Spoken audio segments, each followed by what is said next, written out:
this is an important moment and an important conversation for hundreds of thousands of patients who are receiving dialysis treatment.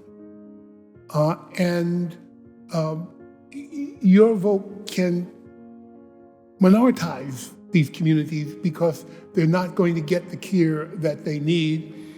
And in your vote, you could be taking away that conversation between doctor and patient. Congress has acted 3 times in the past to say, no, these phosphate-lowering drugs should not go into the bundle system.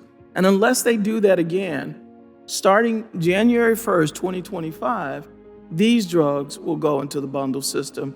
And I think, sort of the consequences of that, which you'll hear from patients, you'll hear from nephrology specialists, those consequences, I think, are grave and don't benefit our patients.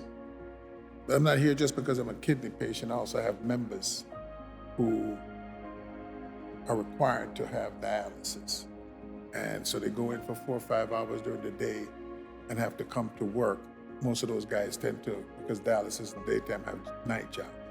So they're working at night. They're out there doing manual labor, after having sat in this chair for 4 or 5 hours. And so this creates a hardship on them because it increases the risk associated with the phosphate in their life. It's really important that doctors have the opportunity to work with their patients on developing individual care plans. And this means that for what's right for one patient may not be right for another patient. This means that we need to pick and choose what medications we give people, how we adjust the dialysis plan. For some people, sitting in a dialysis chair for an extra 30 minutes, so up to 4.5 hours at a time, may be something that they are very willing to do to meet certain outcomes. For other people, they dread every minute that they're in a hemodialysis unit. Some people may get nausea with a specific phosphate-lowering medication. Other people may breeze through it just fine. And so it's really important as a clinician that I have the opportunity to work with my patients, get to know them, figure out the best therapies for them, reassess how they're doing, and then be able to adjust that therapy in a reasonably timely manner.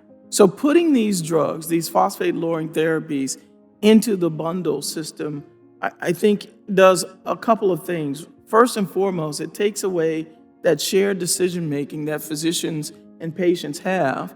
It has the potential to limit the access in terms of the options that are available in that whole, sort of umbrella of phosphate-lowering therapies. And more importantly, it's not part of a renal dialysis session. It's not a drug that usually can be given during dialysis. This particular conversation is about, can we provide quality care to patients who are on dialysis, which they are currently getting. They are currently getting quality care. The question is, do we want to change that? And why would we change that? There is no medical reason to change it. There's no financial reason to change it. There are no patient advocacy groups out there arguing for it. I haven't seen nephrologists running up here and saying that, God, we want to change it, right? We have no data to suggest that patient outcomes will be better if we put these phosphate-lowering therapies into the bundle. We've already shared that from a financial standpoint, that there's no benefit there. And I would venture to say that because if that actually happened, the limited access that patients would have in terms of all of the treatment options would be more harmful than good.